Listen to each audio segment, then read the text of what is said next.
Dr. Zarkov, there's no sun. It's 8:24 in the morning, and there's no sun. No sun? No.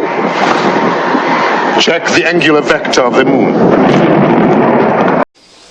Welcome to Movie Damage, and we're so glad you decided to join us. And today, we're up against Ant-Man.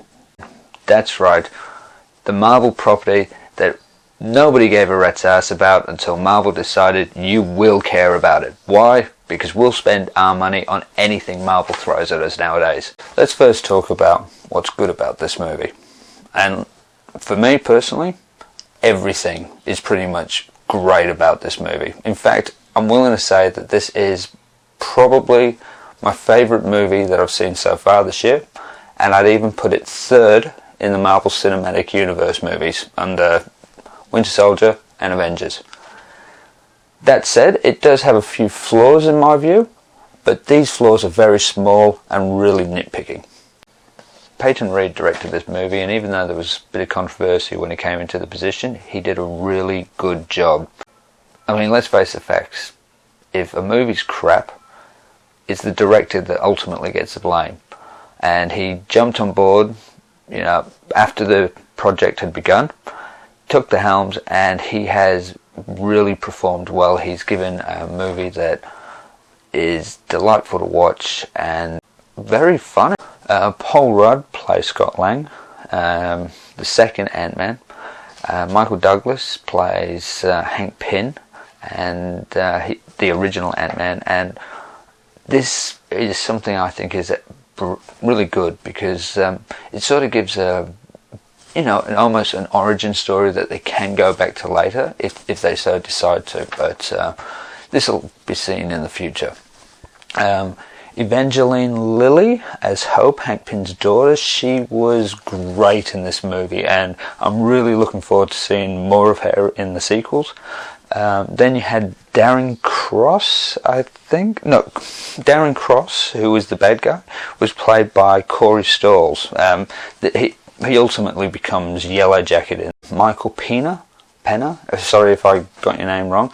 I think he was delightful in this movie. The comedy that he added was brilliant. It wasn't too overdone. It wasn't annoying like a lot of comedy extras in movies. Basically, the plot of this movie is you've got this ex-thief who just gets out of jail. Then basically he tries to go straight. Everything goes crashing down around him, so he gets drawn back into a life of crime, but that's only a setup done so that he could end up performing this even bigger job to save the world. How simple is that? There are many things that made this movie really good.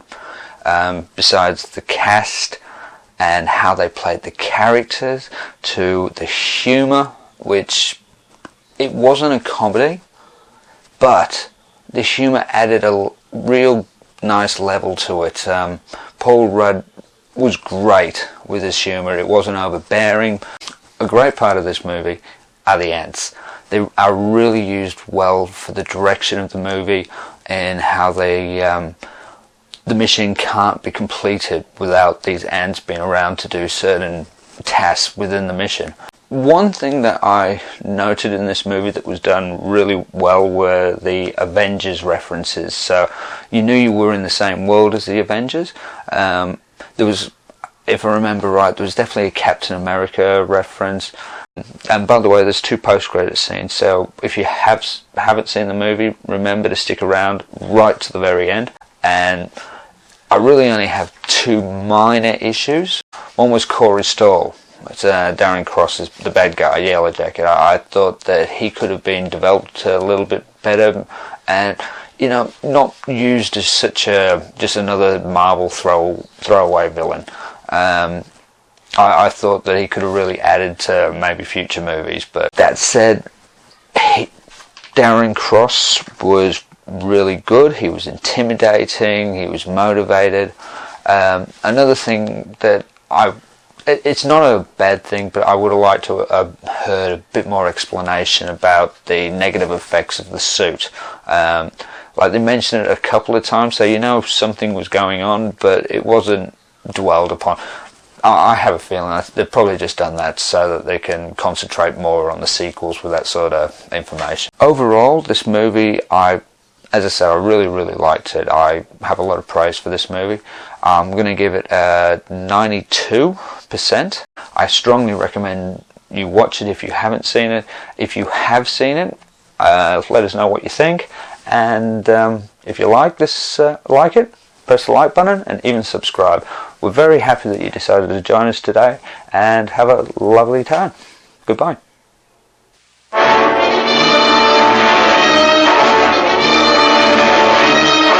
I tell you, gentlemen, science has agreed that unless something is done and done quickly, man, as the dominant species of life on Earth, will be extinct within a year.